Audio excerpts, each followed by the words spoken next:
Let me ask you this.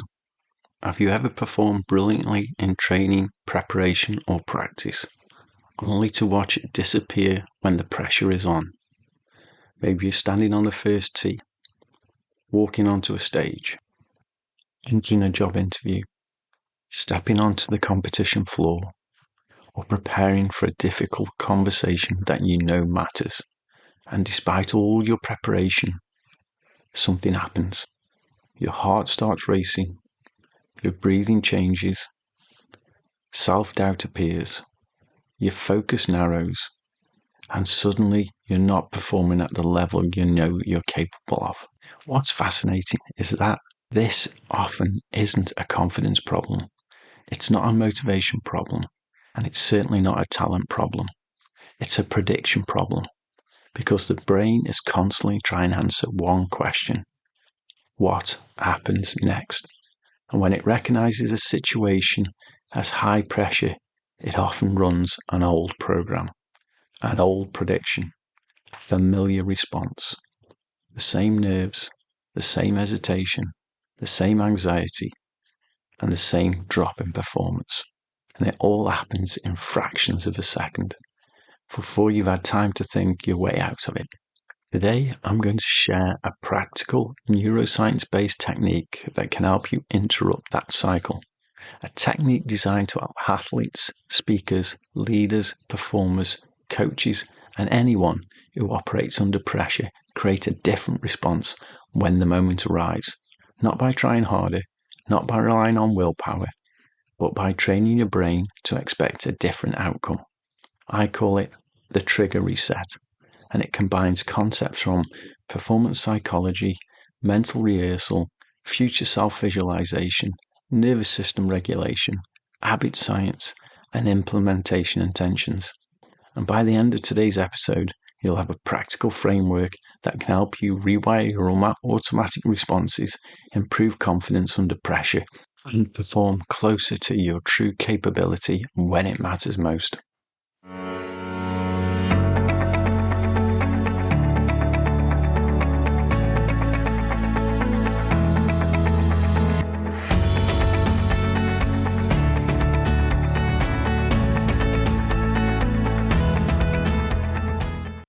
Welcome back to the Winning Edge Coach podcast.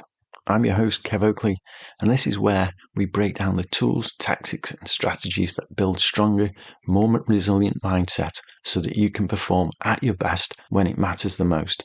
In today's episode, we're talking about the trigger reset, a technique designed to help you create a different response when the moment arrives. So let's get started. Before we talk about changing behavior, we need to understand why behavior becomes automatic in the first place. Your brain is essentially a prediction machine. It constantly scans your environment looking for patterns. When a pattern repeats often enough, the brain creates a shortcut. That's incredibly useful. You don't need to consciously think about brushing your teeth, driving a familiar route, typing your password, or tying your shoes. The problem comes when those same automatic systems become attached to behaviors you don't want. Maybe the trigger is stress and the response is comfort eating. Maybe the trigger is uncertainty and the response is procrastination. Maybe the trigger is a social situation and the response is anxiety. Over time, the brain begins assuming. When this happens, that follows. And eventually the process becomes so automatic that you hardly notice it. You simply experience the urge, the feeling, or the behavior. Most people approach change using willpower. They tell themselves, I'm going to stop worrying. I'm going to stop procrastinating. I'm going to stop eating rubbish. I'm going to stop feeling nervous. But there's a problem. Willpower typically gets involved after the trigger's already activated the old pattern. It's a bit like trying to stop a train after it's left the station. Can it be done? Perhaps. But it takes a huge amount of effort. A more effective approach is to intervene at the point where the train starts moving, the trigger. We can train the brain to build a different pathway at that moment. The desired behavior becomes significantly easier. The trigger reset is built around a simple idea. When a familiar trigger appears, instead of allowing it to activate the old response, we deliberately install a new response. Not through force, not through positive thinking, but through mental rehearsal and repetition. There are 6 steps, and I'll walk you through each one. Step 1. Identify the trigger. Most people focus on the problem behavior, but I want you to focus on the moment immediately before it, the earliest signal. For example, if you struggle with procrastination, the trigger might be opening your email inbox. If anxiety is the issue, the trigger might be walking towards a crowded room. If confidence is the challenge, it might be the moment before you begin speaking. Ask yourself, what's the first thing that happens before the old pattern starts? That's your trigger. Step 2. Identify the old prediction. This is where many people have an important insight. The feeling you experience is often attached to an expectation. Your brain has learned to predict something. Perhaps, I won't cope. This is going to be difficult. This is going to be uncomfortable. I need to avoid this. Take a moment to identify the prediction attached to your trigger. Simply recognizing it removes it of its power. Remember, a prediction is not the same thing as reality. It's just a forecast generated from previous experiences. Step 3. Create your future self. Now imagine yourself 6 months from now after successfully making the change. I don't want you to imagine perfection. I want you to imagine capability. What does that version of you look like? How do they stand? How do they breathe? What do they believe? How do they handle the situation? The more realistic and specific you can make this image, the more effective it becomes, because your brain responds strongly to mental rehearsal. Elite athletes have used variations of this for years, not to fantasize, to prepare. Step 4. Embody the future self. This is where we involve the body, because confidence isn't just a thought, calm isn't just a thought, capability isn't just a thought. They have physical components. Notice the posture of your future self. Notice their breathing. Notice the expression on their face. Notice the quality of their movement. Now, temporarily borrow those qualities, not as an act, as an experiment. What happens when you stand like that? Breathe like that. Move like that. Your body begins sending different signals back to your brain. Step 5. Install the reset response. Now we connect the trigger to the future self. When the trigger appears, pause. Breathe. See the future version of yourself and ask, what would that version of me do next? Then immediately take the first useful action. Not tomorrow, not later, immediately. For example, if I open my inbox, I complete the first task for 2 minutes. If I feel nervous before presenting, I take one slow breath and begin. If I entered a crowded environment, I relax my shoulders and take one step forward. Make the behavior small, simple, specific, practical. Step 6. Future pace it. This is where many people miss out. Brain learns through repetition, so mentally rehearse the situation. Imagine tomorrow. The trigger appears. You respond differently. Now imagine next week. Same trigger, same response. Then next month.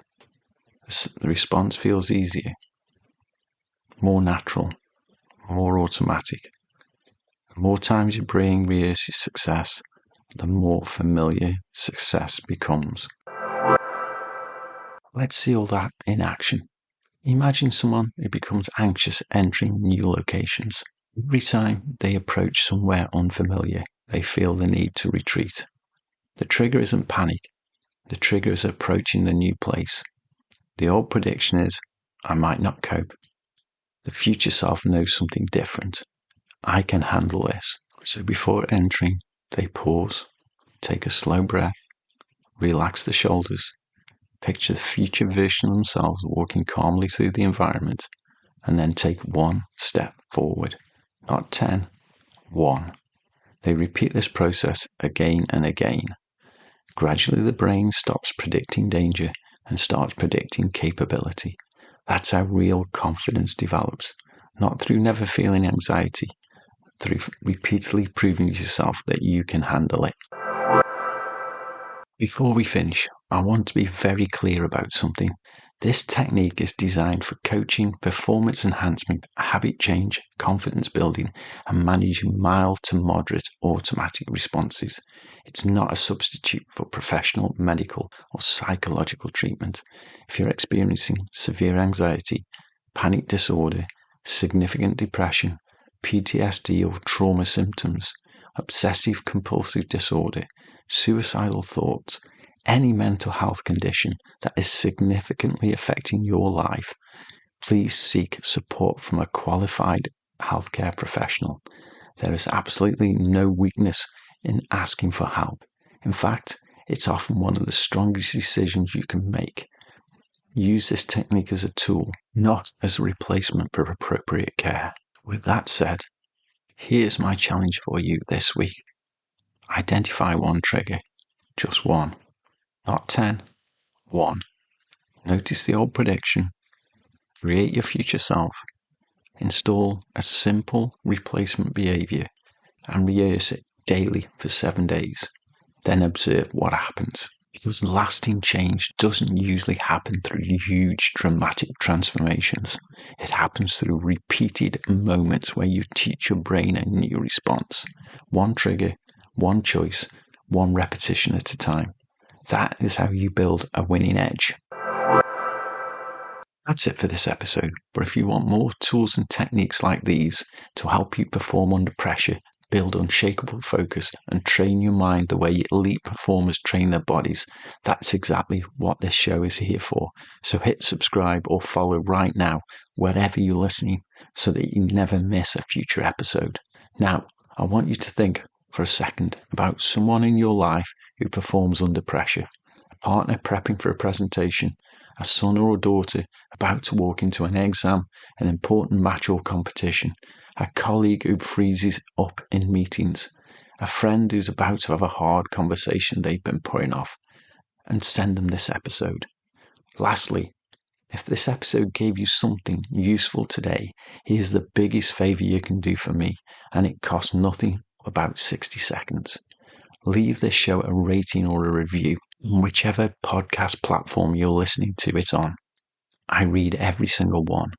It doesn't just make my day, it directly helps this podcast reach more people who are struggling with exactly what we talked about today: pressure, overthinking, and the fear of choking when it matters most. One honest review from you can be the reason someone else finds this episode when they need it the most. So subscribe, share it with someone who needs it, and if you've got a spare minute, leave a review. It genuinely makes a difference. Thank you once again for listening.